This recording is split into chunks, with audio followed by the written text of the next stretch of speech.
je suis activiste engagé, disons, sur les questions spécifiques de la lutte contre la prolifération des armes légères et aussi, vous voulez, le contrôle de l'armement.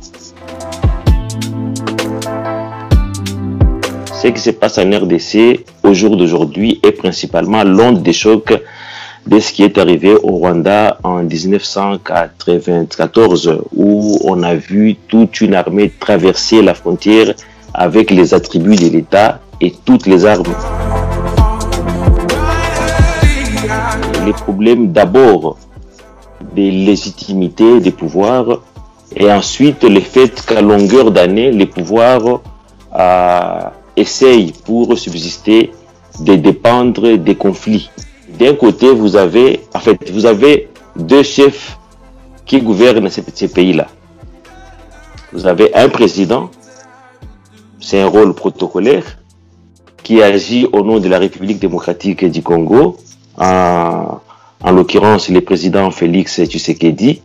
De l'autre côté, vous avez Kabila, dans l'ombre, qui assume ou qui joue le rôle de chef de l'État, parce qu'il y a une différence entre président et chef de l'État. Chef de l'État, c'est une autorité morale qui a entre ses mains les leviers du pouvoir. Donc, aborder la question des droits de l'homme en termes de violations, c'est un peu lié avec cette situation. Au Congo ou en République démocratique du Congo, l'on ne peut subsister au pouvoir que par ce type de rapport de force.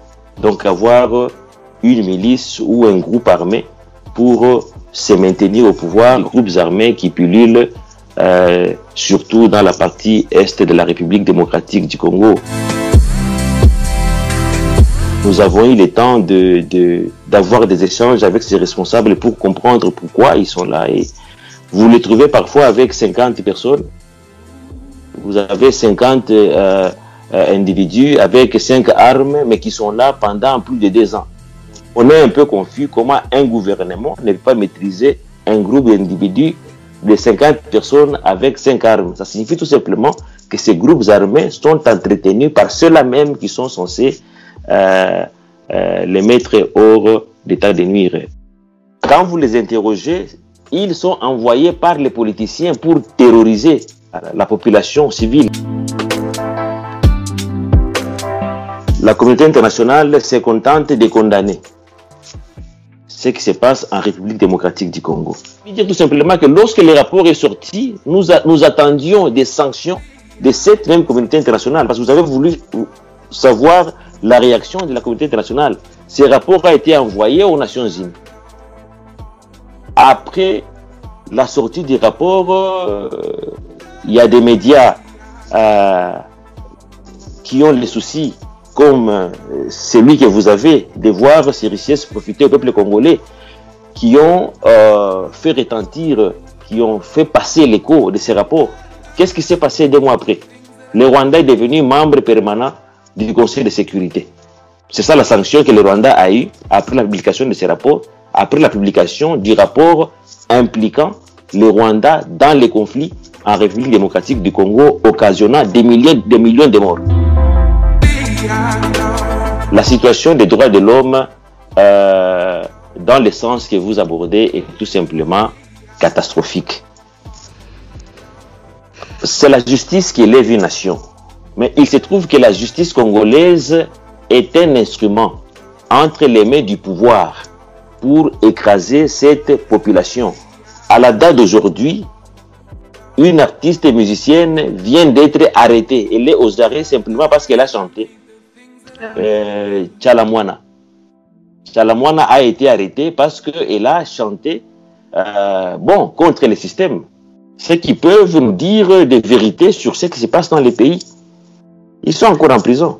Il y a des arrestations arbitraires, au jour d'aujourd'hui, des arrestations massives. C'est le système de la pensée unique qui est instauré en République démocratique du Congo. Tout est documenté.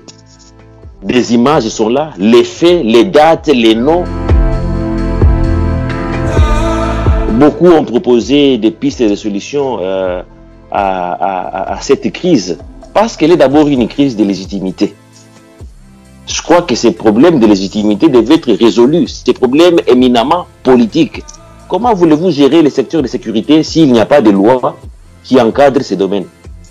La détention d'armes par les civils, le détournement d'armes dû au fait qu'il n'y a pas une bonne sécurité physique et gestion des stocks d'armement, les trafics transfrontaliers d'armement. Une étude d'Amnesty International, je crois en 2009, qui établissait une circulation illégale d'armes à hauteur de 2 millions d'armes en République démocratique du Congo. Et une autre étude à laquelle j'ai participé, dans juste une petite partie de l'Est, 300 000 armes dans les ménages. Parce que pour nous, les armes légères de petit calibre sont l'arme nucléaire des pays pauvres. Toutes les lois qui sont élaborées au niveau du Parlement, elles sortent des lettres mortes. Il y a moyen de gagner et d'apaiser la souffrance ou les souffrances des populations. Diminuer les flux d'armes, arrêter les criminels carrément.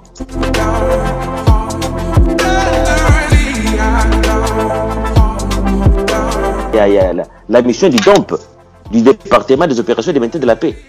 L'une des plus grandes missions des Nations Unies, avec une flotte aérienne incroyable, flotte mobile incroyable, avec toute une armée à mesure de maîtriser ces groupes armés. Vous savez ce qu'ils font? Ils viennent avec des carnets, des stylos et des ordinateurs pour constater et faire des rapports. 20 ans, 2 décennies. On ne peut pas changer de méthode. C'est le décor planté d'une crise profonde, je dirais même d'une guerre civile ou si vous voulez d'un conflit qui risque d'être incontrôlable.